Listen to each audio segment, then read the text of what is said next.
Is Disney World really the happiest place on earth? Well, it depends. Tune into this episode to hear how family dynamics might be the ultimate factor. You're listening to Travel FOMO, a podcast for people self-diagnosed with wanderlust. Welcome to the Travel FOMO podcast. I'm Jamin Houghton, and I'm here with my lovely wife and co-everything, Hillary. Co-everything, that's me.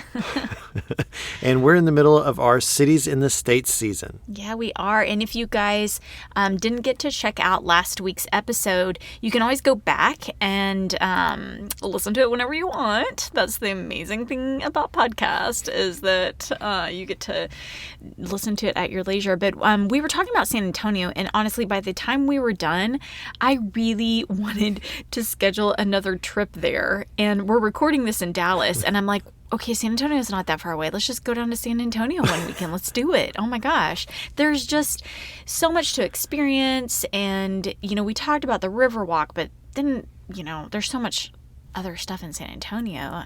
There's just a lot. Yeah. Yeah, it's a great place. Yeah. Awesome place to see. And largely a family-friendly place. Yeah, exactly. Not dissimilar to where we are going this week, headed down to Orlando. Yeah. So we're taking you there. As we do, take a minute to subscribe to the podcast from wherever you're listening. Make sure that you turn on all notifications so that you get updates when the next episodes drop. That's right. And so our trip to Orlando that we have done together, and you've been with family before this. Yes. But this was my only trip. This was several years back, and we were road tripping. Mm-hmm. So this is like family time compounded. Right, like road tripping with the family like in the same car. Yes. Yeah. Fortunately, your family is lovely. Truly. I'm not just saying that because of the podcast. They're amazing. And so, but yeah, it was also the first family trip where Stephen, our brother-in-law, who's married to Paula, your sister, it was his first official family trip. Yeah, he so kind of got a big deal. Yeah, he kind of got jumped in. Like the deep end. Right, really hard. I mean, you're going halfway across the country in a vehicle with all of the in-laws. That's a rough way to go. It's so funny too, because we were talking with Stephen and Paula the other day, and it was fun to relive it with them, and it was so funny to hear them, all these stories we're about to tell. They actually were throwing those stories out on their own, and it was like, oh my gosh, that's exactly what we were thinking about. And so you can tell that some of the monumental moments, we all clearly remember them vividly. So yeah. It's pretty funny. Yeah, they're either high points that everyone clung to, or they were low points that were seared into our brains. There weren't a lot of low points. I will say I remember it vividly, especially the road trip part, because I was reading a book. This is like the deep depths that I don't know if I should always share sometimes, like the reality of what I was like reading at the time. But my friend Ashley Hudgens, hey Ash, she let me borrow a book by Alice Sebold called Lucky, and it's this true story of her own experience, Alice Sebold's experience in college, and she was actually raped, and it was a really dramatic, very traumatic story. And a lot of people might know Alice Sebold from writing These Lovely Bones, which was later turned into a movie starring Mark Wahlberg and Rachel Weisz. And so she's got some really notable stuff out there. But I'll never forget the depths of reading that book and being in that minivan, and all of us, it was just a lot of time. And I think I sailed through that book so fast too on that trip. Yeah, you do like a good summary. I'm surprised you weren't just reading Rebecca again. Oh, every summer, guys. Every summer I love to read Rebecca. That's probably going to fall into some other kind of adventure we go on, is me with that rat-a-tat book, Rebecca. Yeah, I'm sure. It's classic. It's your binky. It goes everywhere that you go. It was a long trip, and you'll remember this, like we talked about it with Paul and Stephen, but we are going along, and it's about dinner time. I think we're in Alabama, and Yeah, that sounds It right. was Alabama, like, Mississippi, somewhere like that. yeah. And it was like, okay, we just need to find a place to eat dinner. And we'd seen this place called Milo's, Yep. like seen a couple of them, and looked like a kind of fast foody burger joint kind of place. And so we're like, okay, yeah, let's give it a shot. Oh, was it so bad? It was not our jam. It was horrible. Like, I don't like, the meat was terrible. And granted, like, that's the one and only time I've been to Milo. So it Right. could have been like Could have that been a we bad. went into a bad one. It was off the interstate. So, you know, always kind of leery about something that's too close to the interstate because they don't really have to try to get repeat business because everybody's just sort of rolling through. Right. Good tip, travelers. Good tip. Yeah. So do like, which I will say, like, as an aside, we have started doing a little more research and recognizing, like, okay, around lunchtime, around dinner time, if we are on a road trip on the highway, we're going to be around this city, around that city, and doing a little Yelp research and like taking a little bit more time. I think a lot of people get focused on like, but it takes time and we have to make good time. But if you'll just do a little research and be willing to spend a little more time, you can have a more legit meal on your way to and back, and it And a makes great memory. Yeah, and it makes the trip better. But we went into this place. We did get technically a good memory from. We did. We got a We got memory. a memory. It was one of the seared ones. That's true. But we went in, and we're all pretty hungry. Glad to be out of the minivan for a little bit. Looking forward to a meal, and we order burger. It's a burger place, so we all get burgers and fries. And the meat was really bad. They put this weird kind of sauce on it. Yeah. That was a vinegary, like it was almost like a mixture between like a Heinz 57 sauce and a mustard and a like barbecue sauce, and it was so bad. It was pretty interesting. And like the sides were terrible. Like the fries weren't any good. And if you're gonna have you got to do at least something well. Like if your fries are going to be bad, your burger needs to be really good, and like vice versa. If your burger's just so, like your fries need to be on point. No, it was all, and we were all rough. so hungry, but none of us like really ate, and so we walked directly out of there, and we're like, hey, there's an ice cream shop over there. I'd kind of like some dessert. And we all ordered like the biggest ice creams ever, and just were like, okay, like this is going to be dinner. This brownie sundae is going to be my dinner tonight because Milo's was so bad. Ice cream for dinner, which, that's really the MO, with the Houghtons anyway. Everybody loves ice cream so much. It just really worked out. We should have just gone straight for the ice cream for dinner rather than even trying to do the Milo's thing. Yeah. But, Milo's, we're going to have to give it another shot. We will give Milo's another shot. There's a reason somewhere that it has become so popular, and even now, I see it everywhere. The iced tea is just being sold all over the place. See, I think it's just a prank restaurant. I think it's all a big scam. Well, I will say those burgers, the meat on that reminded me of something from like those Salisbury steak TV dinners they used to have like back in the day. Yeah. That maybe whenever you were like 5 years old, you thought it was really cool, and then by the time you turned 7, you realized it was like not good. But yeah, no, that wasn't all the eating though that we did. We had some good snacking and stuff on the road. That was a legit road trip. Yes. Sure. Yeah. Well, I mean, if you're going to be on the road in a van, like, there's really, other than like plowing through depressing books like you do, there's really only one other thing to do, and that's eat. That's true. And we came stocked. We had I would be so curious what our listeners, what they pack whenever they go on a road trip. Like what kind of, is there snack items for the road? Because it's so different with different people. I know. Everybody is a lot different. I'm always shocked when you road trip with somebody for the first time to see what they bring, one, and then two, like when you stop at Quick Trip or something like that, what they're picking up. Yeah.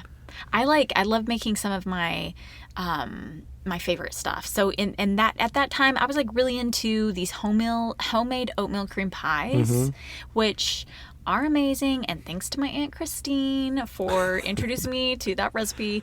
And then homemade Chex Mix, and then oh gosh, yeah, we would like stop and just all bets were off. We'd get anything we wanted. Yeah, but you need to tell people what your go-to road trip snack is, because you just were so interested in what other people do, but the thing that you get is truly an anomaly. It is kind of funny. Somewhere along the way, I started really enjoying getting me some Borden's chocolate milk. And I should clarify, it needs to be Borden's, you know? Yeah, you won't get any other None kinds. of that Nesquik stuff. No. Well, you won't even get like True Mood No. or like any other, like if it's Right. not Borden's, I'm not you're interested. just like, nah. Yeah, it's not going to be that good. So Borden's chocolate milk. And then I also love fiery Cheetos. Yeah, and you put those together. It's not just that do. you like both of those things. You get those things together. And I eat them, yeah. I don't exactly like dip my Cheetos in the chocolate milk, but I do like the fieriness, and then how I can soothe it all with that chocolate milk. And I don't know just how it works soothes. out. I think my stomach would turn inside out if I put both of those things in at once. Like the little guy operating the levers would just be like, nope, this is Not all gonna coming do out it. right now, one way or the other. It works out for me. I really love it. But and your family's really fun because you guys always do Twizzlers, which was actually a big thing for my family too. Yeah, there's always and that goes way, way back to when we were little kids and we get together with aunts and uncles and cousins on the Riesling side of our family. There would always be a ton of Twizzlers I love that. involved. I think Twizzlers are and great. Laffy Taffy. Oh yeah, definitely. Okay, so but you have to tell everybody too, what is your go-to travel road trip? So I do I'm a sucker for the Little Debbie's snacks, so zebra cakes Yeah. and stuff like that, whatever looks appealing in the quick trip at the time, things like that. Also do some beef jerky, so that's really just to make me feel better about myself for not just eating a ton of sugar, and stuff like that. Yeah. Yeah. And some good combos. A combo is good to Good a little bag combos. of combo. You know, it's really funny because I think that everyone's probably listening and going how fat are y'all? But we actually try to eat pretty healthy, but come vacation, all bets are off. We're Yeah. gonna enjoy it. It's time to cut loose. It starts on the road. Yeah, it starts on the road. I know with my family we would do sunflower seeds a lot too, and so we'd be Yeah. on a ski trip in the mountains, and we'd be eating a ton of sunflower seeds, which is hilarious, and I guess it kind of dates back to my dad's years on softball I was going to say, teams you and guys are stuff. softballers, baseballers. Yeah, so Yeah. that's where that came from, I'm sure. Is there something you know about that revolutionizes the way you travel? Can it solve problems and help people around the roadblocks on their adventures? Is it just plain cool? If you have a product like that, we would love to tell people about it. Get in contact with us, and maybe next time we'll be talking about your product right now. But we really were headed to see your sister. Yeah, the impetus behind the trip was that my sister and her husband were moving to Florida for graduate school stuff. He was becoming an equine surgeon, and so he had a residency program that he had enrolled in Florida, and so it was to kind of help them move. My mom went with them when they unloaded the truck and all that, and then we were coming down there to see their new place and then all hang out, kind of family vacation all together there. And it all it worked out that they were going to a cool spot, which they actually lived in Ocala. So on It's really pretty. on a big horse farm, and a really pretty part of the country. If you haven't been up there, the trees and the fences and these, they've got these great horse ranches up there where they raise racing horses and stuff like that. And it was lush. It was beautiful. Yeah, really pretty part of the country. And that's your sister Lauren and her husband Yes. Nathan. So Lauren Yeah. and Nathan, Canada. Just clarifying. You've got two sisters in you. Yeah. So Yeah, and it's great. I think we've got a picture of us there on their Yeah. on their porch or whatever. But so we went, saw them, and then they actually came with us on the rest of the vacation, so which was fun. Because we went on into Orlando, which wasn't far. Ocala is not far from Orlando, just a little north. But we went in and we stayed at my Grandpa Bo's timeshare. Thanks again to Papa Bo Thanks for again. hooking us up with a place to stay. And it was great. It's a great way to go, especially in Orlando, because you're going to kind of have to drive around to do all the stuff you want to do there anyway. And so a timeshare is a great option. It's maybe not the right choice for everybody, but I feel like a place like Orlando, it definitely makes a lot of sense. And if you can get into one, especially if like my Papa Bo, he and my grandmother Happy would travel a lot and use their timeshare a lot, and then he would let kids and grandkids stay in it as well. So they really got a lot of value out of it, which was great for us. I mean, worked out awesome for us. Sure. Thanks, Papa. Thanks again, Papa Bo. Yeah. And also, we've had a lot of family members that have been so generous. Nathan and Lauren have a timeshare now, and so they're really generous about that. And, Yeah. my Uncle Mike and Aunt Monica have been so generous to allow people to stay in their timeshares. So, thanks to them. Yeah, it's a great way to go. I will say that if you are not the owner, and I think even if you are, they will try to get you to come to a meeting to sell you timeshare or sell you more or that kind of thing. And they're pretty relentless about wanting to schedule that meeting with you. And so you can either tell them that you're broke and that you don't have any money, and then they'll kind of leave you alone. You can tell them that you can just be really emphatic that you're not interested, or you can just always kind of put them off or go to the meeting. But if you do go to the meeting, they'll tell you it's like a 30 to 45 minute meeting. It's really a couple of hours. It can take half your day. Easy. Yeah, it can really eat up your day. They will offer you something, coupons to this or discounts for that, or a free dinner or something like that for your time. But you really have to kind of gauge, are you willing to spend a couple hours, easily double of what they say it's going to be. I mean, and that is your time off. That is your opportunity to make memories with your family. Right. There's a lot you're sacrificing for that time. That time is more precious than your average day. Right. Yeah, because you are on vacation. Yeah. So yeah, that's a good thing to consider. But again, if you just tell them that you don't have any money, then they kind of will leave you alone. And I have to tell everyone, I have seen you be emphatic about absolutely not. We're not going to that meeting. And just really putting your foot down and being really firm. And we didn't hear from them again.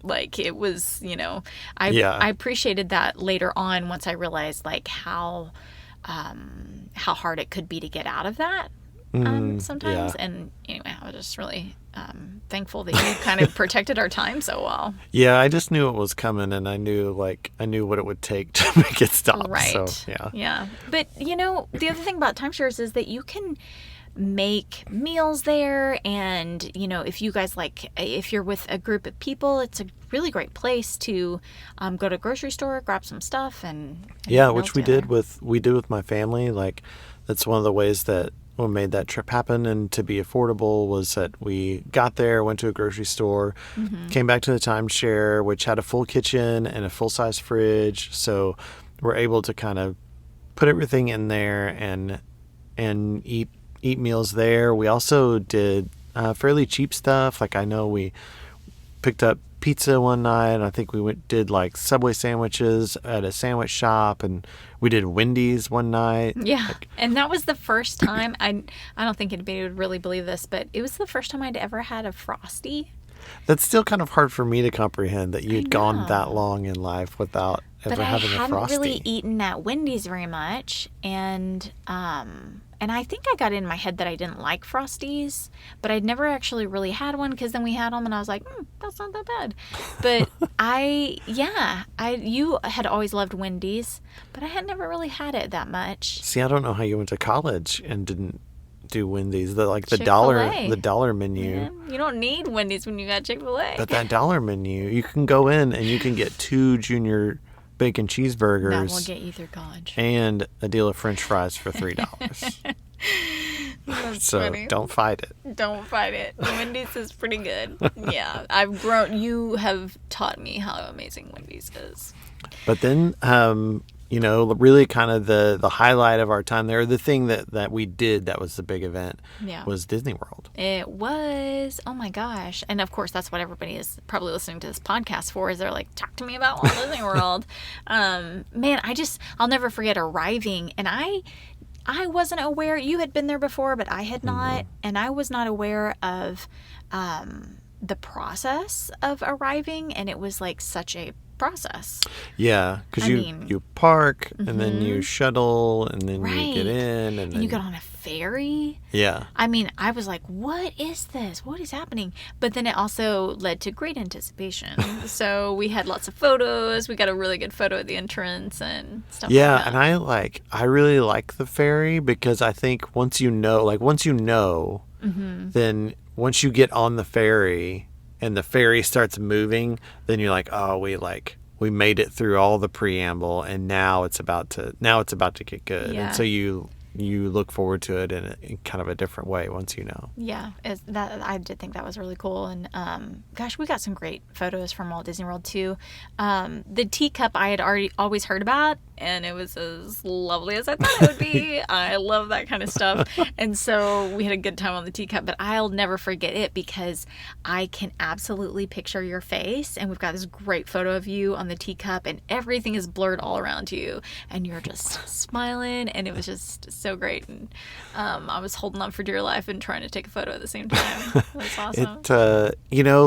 I think a place like that can be kind of what you make it. But if you're willing to just be a kid, Yeah. and kind of put your grown-upness aside a little bit and just be a kid and ride the rides, Yeah. and enjoy it and be excited about all the stuff, it's a lot of fun even as an adult. Yeah. So you don't think you could be too old for Walt Disney World? No, I don't think you can age out. I don't think that you can age out physically. I think that mentally, what you're willing to be mentally is what matters. Yeah. So if you're 92 years old and you're willing to be a kid in your mind, then you'll like Disney a lot. And we went. I mean, I think it's important to note that at that point nobody had kids. Yeah. So, and we were all adults. I mean, you and I were married. Lauren and Nathan were married. Was Steven's first trip, but he and Paula were adults. You know, and so we went without kids. Yeah. Which I think you kind of questioned a little bit at first of can you go to Disneyland without kids? Right. I mean, I didn't think they allowed it. And, but truly, I was trying to wrap my head around that for a long time. And I was like, but why would we do that?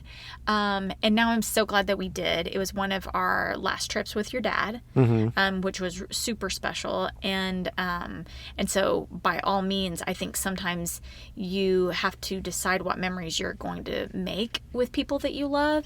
And it might not look like what you thought it would, but you have the opportunity to make those memories. Go make them. Yeah. And so I feel a lot differently about that than I did at the time. And but yeah, at the time I was like, but why don't we just hold on a little longer, and then there'll be a kid around or something like that. And so yeah, but I'm so glad that we did not wait. So Yeah. Well, and everybody just kind of embraced it and was willing to be goofy. We saw the haunted, or not saw, but we went on the Haunted Mansion ride. And just like standing in line and cutting up and stuff. Like, yeah, I remember laughing for a long time in line for the Haunted Mansion. We have this great photo of us just imitating the creepy old statues that are standing there and stuff. And so we'll have to post those. Some of these pictures are really fun to they're just really good throwbacks. But oh man, talk about standing in line. Orlando is like a whole different kind of hot. And we live in Dallas. Yeah, it was so humid there, and fortunately, like a lot of the rides, like the lines, you get inside fairly early on, and so you're standing in like an air conditioned space. But man, it's hot out there, and I can vividly remember that we had gone to the beach the day before. And I think it was the first time I ever used like spray on sunscreen. Yeah. And it had done an excellent job, except for the patch. There was like a 3 by like 7 inch like square right on my shoulder, like on my back, where the spray didn't quite cover, and it was just burnt to a crisp. And I could feel the sun. Every time we walked out in the sun, I could feel it through my t-shirt. Ugh. Like that about killed me from being there. That lone patch. Yeah, it was so bad. It was this battle because I would instantly be like, oh my gosh, but then be so grateful that it wasn't my whole body that was like in utter pain. But yeah, and it's just so steamy in general too, like an actual steam kind of feeling. Yeah. But talking about waiting in line and all that and how hot it is, there are resources that can really guide you through that kind of thing. And so I have to give a shout out to Nicole Amend, one of my coworkers who has I have seen her diligently plan trips to Walt Disney World, and she knows like all the insights on it, because there's literally like resources that kind of tell you like, okay, the best place to go at what time, and how to which route to take throughout the park, and how you're going to get the the best bang for your buck and all that kind of stuff. And so there are ways to do it, and probably it's kind of our whole mentality that we've been telling people in a variety of different episodes, is that like a little research could go a long way, and sometimes a lot of research can really go even further. And so I think Walt Disney World is one of those. Yeah, I agree with that for sure. I think even if you don't want to go to the trouble of like planning out exactly all the stuff, I think if you at least go on and say, okay, here are the things I don't want to miss, then that will serve you well, because you won't end up at the end of the day going like, oh, but what about, right, I don't even know where that was, or I didn't even see it. But if you do your research ahead of time, like it'll help you out, make sure your experience is what you were looking for. Right, exactly. Yeah. Can we talk about Cinderella's castle? I mean, if you want to tell the Cinderella's castle story, you can tell the Cinderella's castle story. Well, where I was kind of going with that is that like Cinderella's castle is like so magical, and that's everything that everyone envisions when they come, right? And then you get there, and there might not be as much to it as you think, guys. So I just want to forewarn you that Cinderella's castle is, it's kind of an empty hallway. But I was so high strung on seeing that castle, and I was so worried I wasn't going to get to. And so I would like to formally make a public apology to the Houghton family for the importance that I placed on Cinderella's castle, because I kind of like ended up derailing everybody's agenda, because I was like, I felt like the day was ending, and I was like, I had FOMO. Ugh. Yeah. I literally had FOMO. It's just not coming to me. I had a fear of missing out on seeing Cinderella's castle. And so I was like, guys, hey, I'm just going to jet over to the castle. No big deal. I'll see y'all in just a minute. I'll meet up with you wherever you are. And so I'm, just kind of thinking like, I'm just going to like run over there just because I want to see inside. I just want to see what this is about. But then everybody kind of was like, well, okay, well, we'll stop what we're doing and we'll get you to the Cinderella's castle if that's what you want. And I was like, no, it's okay. It's fine. I'll just go. It's no big deal. And they're like, no, we'll all go. And then someone else is like, well, I mean, I kind of do want to go. And I was like, no, I'm not trying to like, I mean, I kind of, overtook the whole thing. But yeah, it's, I felt like I could have handled that situation a little bit better and maybe just been a little more patient about Cinderella's castle. You were really it was really an urgent thing that you see Cinderella's Very castle important. right away. Yep. But that brings up something that's pretty interesting. I mean, when you travel with family,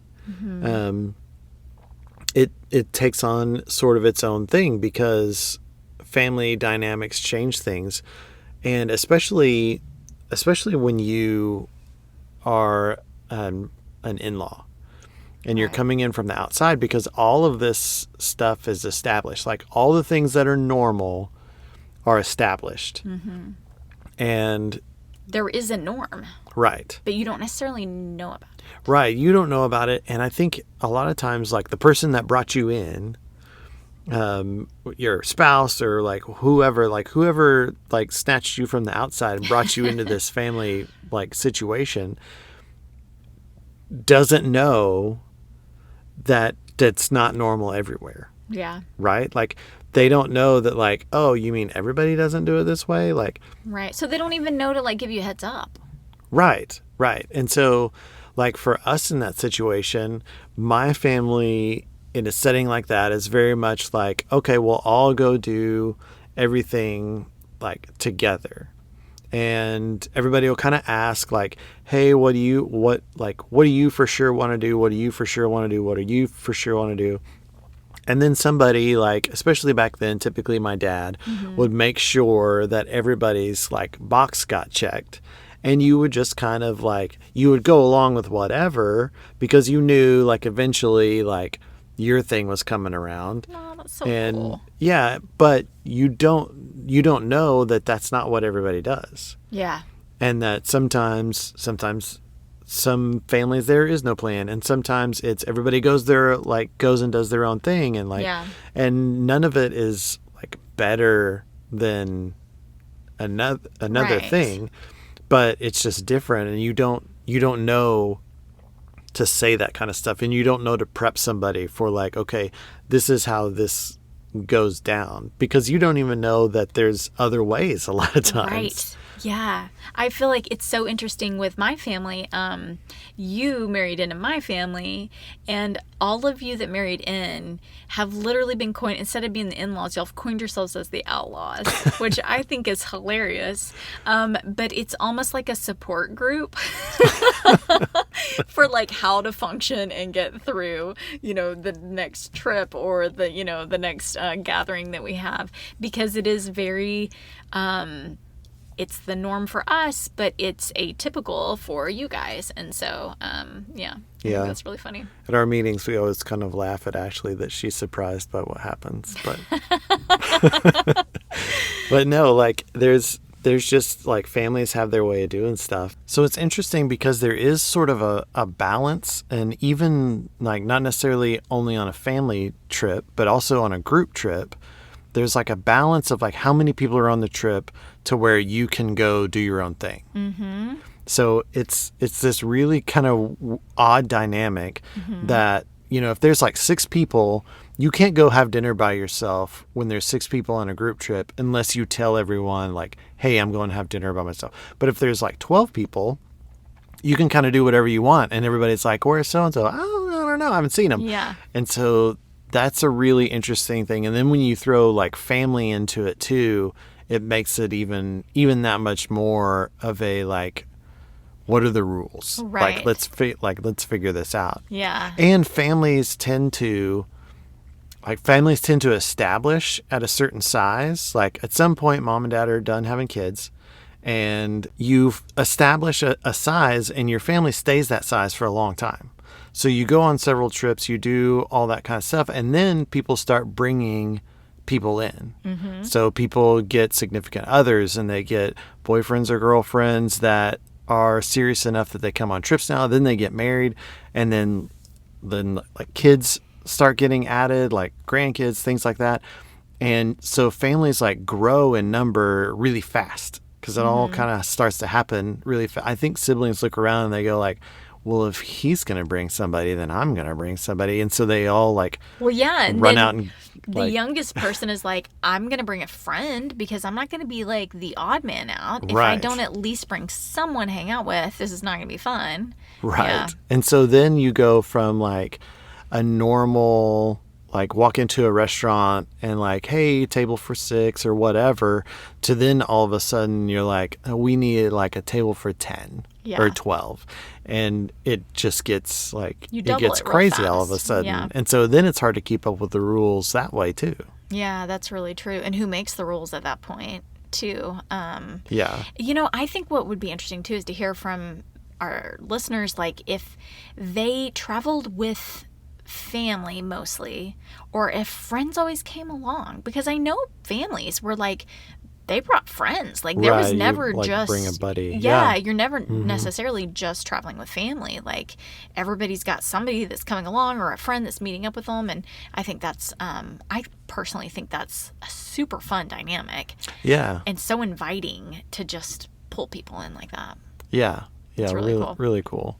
And like one of those, I feel like Orlando like really kind of brings that stuff out because it's a lot about theme parks and stuff like that. And so you're like, everybody needs a buddy to ride the roller coaster with. And so you kind of like need to know going in, like, how's this going to happen? Yeah. But, we went, Disney was awesome. Like we had a great time there.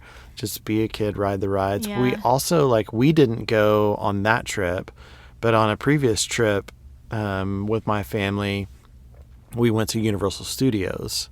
Cool. Tell people about that because, I haven't been. It was really cool. Like a lot of fun rides. To me, Universal Studios was more like geared more for like teenagers. And because I remember going to Disney and it's, it's kids stuff and cartoons and it's still like great rides, still a lot of fun and super cool, probably a little bit more like magical. Whereas Universal Studios was like more about the rides, more like this ride goes really fast, and then movie stuff, like Back to the Future and things like that. A lot more like Spider-Man, like those sort of like just more action-driven kind of stuff. Yeah. And so like both really cool, a lot of fun, and you should check it out. Like, and that's kind of Orlando, like there's just so many options there. Right. Well, and it's interesting that like people could spend a lot of time just going through Walt Disney World and all the different pieces of it. And we, on this particular trip that I was on with your family, we did Walt Disney World, and then we basically like we went to the beach, we did some other things, like you said, we hung out at the pool. We hung out by the pool and stuff. And one thing that I thought was really, I don't know why this surprised me so much, but I was like, I'm in Florida. Like, we're in Florida. We'll go to the beach. Like, no big deal. Right. And for me, it kind of blew my mind that Orlando was so far from a beach. Yeah. That, like, surprised me. And I was, like, really hardcore about, like, this is another opportunity to apologize to the Houghton family because I was so hardcore about wanting to go to the beach. And I advocated really hard for that. And then I was like, I just made a big deal out of it. And they were lovely about making sure that we got to the beach. And we tried to even figure out, like, which beach are we going to go to, because with Florida, it could be really different. You could go to one side and you're going to be in the Gulf. Right. And then you could go to the other side and you'll be in the Atlantic Ocean. So it's pretty different. And we ended up going to Daytona Beach, which is on the Atlantic side. Right. Yeah. And it was great. It was awesome. I honestly didn't know what to expect and how drastically different they were, but either way, it doesn't matter. They're great beaches. So. Yeah. It was. I'm kind of the same way. You think like, oh, Florida, it's all just one huge beach, right? But then you go and you're like, oh, we got to like drive like an hour and a half to get to the beach. Right. Like, okay, that's a little different. Right. But we went and it was great. That's where I got the sunburn. Ta-da! this where you got the sunburn. Yeah, from the spray. And I remember us spraying it on you and like being like, oh, not so sure. Yeah, well, it was like the first time I'd ever used it. And I was really excited because I don't like lotion-y kind of stuff. And so I was like, you mean I don't have to like rub lotion on? This is perfect. And then there's one minor flaw. It doesn't work if you don't If get you it don't on spray it on, the spots that you don't spray it are not protected from the sun. Yep, that wind will catch it. Pro tip. Yeah.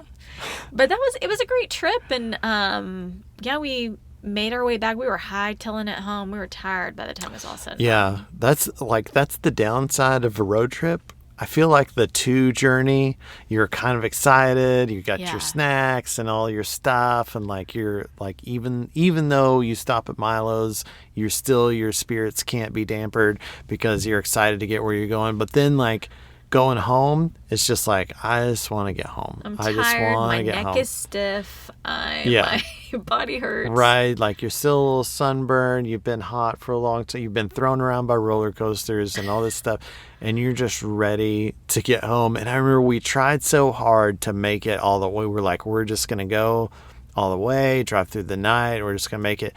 But we got to Memphis, Tennessee, and it was, I think it had to be like 1 a.m. or something.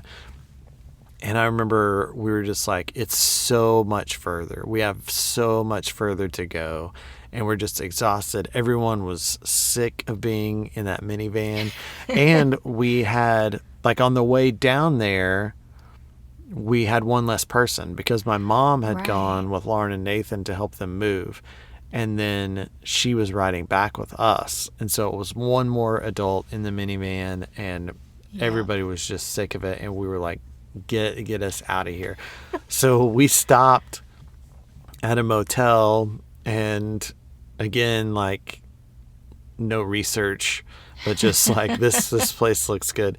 And it was horrible. But I will say, like, we pulled in, and Steven, who like at this point had been trapped with the family for a long time, just like straight out and in to get his room and go. And it was like, we'll see you in the morning. He was out. But like that place was, we walked in and I was like, yeah, I'm pretty sure we're going to get murdered here tonight. Like, I remember that's how you've always described it, and I felt the same way. Like I was like, oh. Yeah. I was like, well, we're kind of in the middle, so hopefully, like whatever serial killer is going to murder people in this motel will start on the ends maybe, and just sort of run out of time before he gets to us. And then I also considered we might be the only people staying here because I don't know that anyone else is willing to stay here. Take that risk. When you walk in and like the bell clerk is kind of surprised that like there's someone they can't really remember how to ring stuff up. It was that sort of a place. Yeah, it was like a legit motel. Yeah. It was straight off the highway. It was rough. Yeah. It was rough. I think we might have slept on top of the beds. I think that we did. I remember being really worried about like sleeping there. Yeah, I remember like looking at it and being like, I'm just gonna sleep on top of the bed. Yeah. And it's just gonna. Oh, that's crazy. I remember that. And then the good thing about staying in a place like that is like early mornings are not a problem because you're like, okay, let's go. The sun's up now and we survived, so we tempted fate, and now it's time to get on the car road and get some real sleep. Yeah. Yeah, you got to love a good road trip. Oh my gosh, yeah. That was a hoot. Yeah, you never know what is going to happen or what you're going to get in those motels in Memphis. Gosh, that was such a good trip, and we've got so many good pictures to share. I do want to make sure everyone knows we are going to share some of these pictures, and it's so fun to look back and see. Just see how our trips have evolved over the years and stuff. Mm-hmm, Maybe more. That's more fun for us. We're going to do that for us. And if you guys happen to get on Instagram, Facebook, TikTok, or YouTube, you'll see those pictures. We're curious, though, if you guys have been to Walt Disney World, the happiest place on earth. And do you have a trip planned soon? If you're going to be going or have been, post those pictures, tag us, reach out to us. We love hearing those stories. Yeah, absolutely. Interested to hear what everyone's experiences were. And if you enjoyed today's episode, do us a favor, rate, review, and subscribe to the Travel FOMO podcast from wherever you're listening. And of course, you can learn more about the two of us and our adventures at travelfomopodcast.com.